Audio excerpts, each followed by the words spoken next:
You're an ancient soldier standing guard on a hilltop thousands of years ago. No radios and no phones.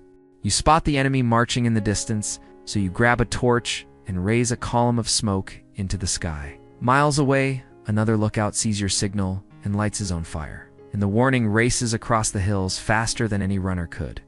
That was communication in the ancient world. Urgent, ingenious, and never quite foolproof. For the ancient Greeks, Persians, and Chinese, smoke and fire signals were the closest thing they had to long-distance communication. Of course, the vocabulary of smoke was limited. You could say something like, "The enemy is coming," or maybe "all good here." It was binary communication at best. Puff of smoke equals danger. No puff equals peace. And the system was simple. Smoke signals rose with the sun. Fire signals burned after it set. That's the spark, literally, that lit the first fire in the long evolution toward the phone. The next chapter? Pigeons. Yes, the same birds that poop on statues today were once the lifeline of empires. Carrier pigeons were like the FedEx of the ancient world. Persia, Rome, and later the Middle East all used pigeons for relaying messages. Julius Caesar himself reportedly relied on them to coordinate his armies. The trick was simple but brilliant. Pigeons naturally returned to their home nest. So, if you carried a pigeon away from its nest and then strapped a message to its leg, the bird would fly straight back to base, letter in tow. The genius of pigeons lay in their biological GPS. But let's be honest, they weren't flawless. You pin your hopes on a tiny bird to deliver news of a battle victory, only for it to get lost, shot by a hungry hunter, or sidetracked by an Alicante grain buffet in some farmer's field. Still, compared to smoke, pigeons offered a more personal form of communication. You could actually write full words, sentences, maybe even poetry if you felt dramatic. They were unreliable, yes, but they gave ancient people a taste of what we'd now call direct messaging. The real breakthrough came with letters. You didn't have to rely on the wind carrying your smoke or the mood of a pigeon. You could write something down and trust that another human would carry it. Empires like Persia and Rome built entire postal systems, complete with relay stations and mounted couriers. The Persian Empire even had the Royal Road, a kind of ancient postal highway where fresh horses were always ready at each station, so messages could travel astonishingly fast for the time. Of course, fast is relative. A good letter system could get your words across hundreds of miles in days. But if you lived on the other side of the known world, your message might take weeks or months. Postal systems also democratized communication a bit. Ordinary people could write to relatives far away, and rulers could manage empires without being physically present. In its own way, the postal service was the first true network. Fast forward to the early 1800s, and humanity takes a leap from horses to electricity. Enter the telegraph. Inventors like Cook and Wheatstone in the 1830s created a system where electric currents moved. Needles on a display board. The needles pointed to letters, and that's it. You could spell out messages across a wire. This was mind-blowing at the time. Information could now travel at the speed of electricity, not the speed of a galloping horse. But let's not romanticize too much. Early telegraphs were clunky. The system required multiple wires, lots of hardware, and complicated rules. Some versions didn't even send letters directly, but numbers that had to be looked up in giant code books. For example, to send happy birthday, you'd have to check each number in a code book, transmit it, and the person on the other end had to own the same guide to make sense of it. It was revolutionary, sure, but also painfully inefficient. Everyone was impressed, but nobody loved the user experience. That's where Samuel Morse stepped in. Along with Alfred Vail, he created a much simpler and more universal system in the late 1830s. Morse code. Instead of bulky hardware or massive codebooks, you just had a series of dots and dashes, short signal, long signal, on, off. With just those two building blocks, you could spell out the entire alphabet. It was simple, elegant, and easy to learn. The first official Morse code message sent in 1837 asked, "What hath God wrought?" which feels appropriately dramatic for such a world-changing invention. Morse code didn't just make telegraphy easier, it made it global. You didn't need to share a codebook or know a secret system. A sailor in the middle of the Atlantic could use Morse to send an SOS, and anyone trained in it would understand instantly. It was a truly universal language of signals. It transformed war, diplomacy, and even daily life. Armies coordinated faster, businesses closed deals across continents, and ships in distress could call for help. We've gone from letters to Morse blips, but all of that was still text-based. Nobody was actually hearing anyone's voice across distance. That changes in the late 1800s thanks to Alexander Graham Bell. His motivation wasn't about becoming famous or rich at first. He grew up in a family of speech experts. His father developed systems to help the deaf communicate, and Bell himself taught at a school for the hearing impaired. He was fascinated with the idea of making sound visible and transferable. The audacity of the idea was wild. Take the vibrations of a human voice, trap them as electrical impulses, and then rebuild them miles away so someone else could hear. Bell wasn't the only genius cooking up the idea of the telephone. Another inventor named Elisha Gray also had the same idea. They both rushed to the patent office on the very same day in 1876. Bell's lawyer handed in the paperwork just a few hours before Gray's, and the rest is history. But at the time, people found the whole idea unbelievable and thought it was either witchcraft or a scam. Why would you pay money to talk to someone far away when letters were cheap and reliable? And what if the voice you heard through the line was a ghost? Yes, some people seriously thought that. Still, as word spread and demonstrations wowed audiences, curiosity turned into adoption. Within a few decades, the telephone was no longer a novelty. It was a necessity. But using a phone at that time was not like today. Bell's telephones worked like private lines. Each phone was wired directly to just one other. If you wanted to talk to a different person, you needed an entirely separate wire. It wasn't until 1878 that the first telephone switchboards appeared. This required another human being in the middle, the operator. If you wanted to call your friend across town, you'd pick up the receiver, and instead of hearing a dial tone, you'd get a polite and often female voice asking, "Number, please?" The operator would then physically plug your line into your friend's line at a giant switchboard.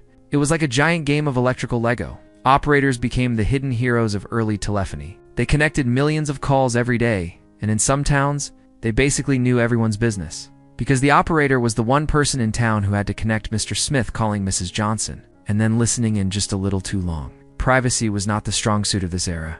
Still, operators made the system work, and the job became one of the first respectable office roles available to women. And then there were the development of the phones themselves. Bell's original telephones were bulky wooden boxes with a diaphragm and an electromagnet. You had to speak and listen through the same piece, far from convenient. Later, the design was refined into wall telephones. Smaller wooden boxes mounted on the wall, with a fixed transmitter and a separate receiver you could hold to your ear. The next big step in this evolution was the candlestick phone. If you've ever seen an old Charlie Chaplin movie or a gangster flick from the 1920s, you've probably spotted the classic candlestick phone. Tall, elegant, with a mouthpiece at the top and a separate receiver you held to your ear. It was as much a piece of furniture as a gadget. These phones looked classy, and you needed two hands. One to talk, one to listen. And if you were rich enough to own the phone, you probably showed it off the way people today flex the latest iPhone. As technology improved, though, phones became less of a luxury and more of a household item. That's where the rotary dial comes in. If the candlestick phone was like a fancy fountain pen, the rotary was more like a reliable ballpoint, practical and built for the masses. Introduced in the early 20th century and popular by the 1920s, the rotary phone finally let people dial numbers themselves, without involving an operator for every single call. The dial looked like a circular puzzle with holes for your finger. To call someone, you'd stick your finger in the right number hole, spin it all the way around, let it click back, and repeat for each digit. And if you messed up halfway through, you had to hang up and start all over again. Still, despite its quirks, the rotary phone was a game changer. It made calling faster, easier, and more personal. Families in the middle class started to get their own home phones, and you didn't have to walk to the post office to send a telegram or wait weeks for a letter. Calling Aunt Martha or checking in with a friend became as simple as spinning a few numbers. Phones also started popping up in movies, advertisements, and photographs as symbols of modern life. By the 1960s, when the push-button phone entered the scene, the rotary was starting to feel clunky. People realized, oh wow, we've been living in the Stone Age. AT&T rolled out the first push-button model in 1963, and it was sleek, futuristic, and most importantly, fast. Instead of slowly dragging a dial around, you could tap numbers in seconds. The push-button system also introduced a hidden superpower, DTMF, or touch-tone dialing. Those little beeps you hear when you press a phone button? Each one represents a specific frequency, and that tech allowed phones to talk to machines. You could interact with automated systems. The humble keypad later opened up a whole new world of services, like checking your bank balance, leaving a voicemail, or even playing games over the phone. Phone lines became playgrounds for a whole new kind of entertainment. One popular format was the trivia quiz. The system would read a question out loud. Who was the first man on the moon? Press 1 for Neil Armstrong, 2 for Buzz Aldrin, 3 for Yuri Gagarin. Another style was the Choose Your Own Adventure game. A voice would set the scene. You're in a dark cave. Press 1 to light a torch. Press 2 to keep walking. Your choice would branch the story into a new path, or even an early Snake game played entirely by pressing the keypad to steer. It was clunky, sure, but back then the idea that you could play games through a telephone felt like magic. The home phone wasn't just a tool, it was the center of household drama. Teenagers hogged the line for hours, whispering to friends or boyfriends until their parents yelled at them to hang up. Families argued about long-distance bills. The family phone in the living room became a stage where everyday life played out. When the 1980s rolled in with neon leg warmers and synthesizer music, another icon joined the cultural scene, the mobile phone. But let's be clear, this wasn't the sleek little device you slip into your jeans pocket today. No, the first mobile phones were monsters. The Motorola Dynatac, released in 1983, was so big it could double as a weapon. It weighed about a kilogram, had a battery life of 30 minutes, and cost around $4,000, over $10,000 today. But here's the thing. Even if they looked ridiculous, these brick phones represented something revolutionary. You could call someone without being chained to your kitchen wall by a curly cord. You could walk outside, stand under a cell tower, and talk to your friend about how massive your phone was. It was freedom, expensive freedom, but still freedom. Humanity had just stepped into the era of mobile communication. In 1992, SMS made its debut with the very first text message ever sent. It said "Merry Christmas." Within a decade, texting became a cultural phenomenon. Teens developed their own secret language of abbreviations, turning "see you later" into "CULATR" and inventing emoticons before emojis were cool. Parents hated it, teachers hated it, but teenagers, they loved it. A whole generation became addicted to the art of typing with their thumbs. By the 1990s and 2000s, mobile phones had started slimming down. Companies realized not everyone wanted to carry a phone that looked like a military radio. Nokia became king, pumping out models that were smaller, lighter, and had batteries that lasted forever. Remember the Nokia 3310? That thing was indestructible. Drop it on concrete, still works.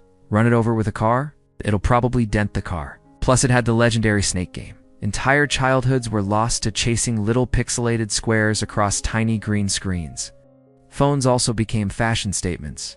The Motorola Razr V3 in the mid-2000s was basically the Gucci handbag of phones. Super thin, shiny, and flip-tastic. If you snapped that thing shut dramatically after a call, you felt like you owned the world. Meanwhile, ringtones became a whole economy. People were dropping actual money to download 15-second clips of their favorite songs. The early 2000s were truly wild.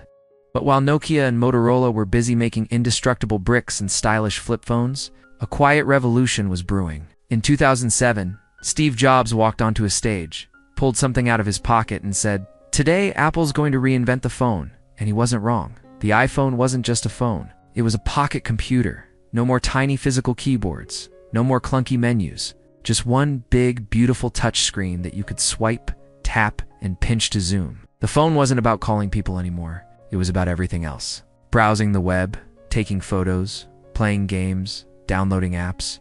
Of course, Apple didn't have the playground to itself. Google came swinging with Android, giving people an alternative. The smartphone war had begun, and it was brutal. BlackBerry, once the king of email, tried to hold on to its beloved keyboard but slowly faded away. Nokia, the indestructible giant, underestimated the touchscreen revolution and crumbled. Meanwhile, Samsung, HTC, and others jumped in, each trying to outdo the other with bigger screens. Faster processors and cameras sharp enough to make professional photographers nervous. Smartphones changed everything. You didn't just call or text your friends. You sent selfies, posted updates, and shared memes. Social media exploded. Instagram turned brunch into a photo shoot. Twitter made every thought public. TikTok made everyone a performer. And here we are today, in the era of the superphone. These little slabs of glass and metal in our pockets are insanely powerful. They've got AI cameras that make your selfies look like you had a professional photo shoot. They can translate languages in real time. Store your credit cards, your ID, your health data. They're your wallet, your diary, your navigator, your entertainment system, and sometimes your actual phone. Oh, and let's not forget 5G, which basically means you can download a full movie in the time it takes to microwave popcorn. The question now is, what's next? Will we still call them phones in 50 years? Or will they morph into something else entirely? The pattern is clear. From smoke signals to smartphones, the evolution of the phone isn't just about technology, it's about connection. Humans have always been desperate to reach each other across distance, whether it was to warn of danger, share love, just say what's up. Every leap in communication tech reflects that timeless craving to stay in touch. From the flicker of a fire on a mountaintop to a FaceTime call with someone halfway across the globe, the message is the same. Hello, I'm here. You hear me?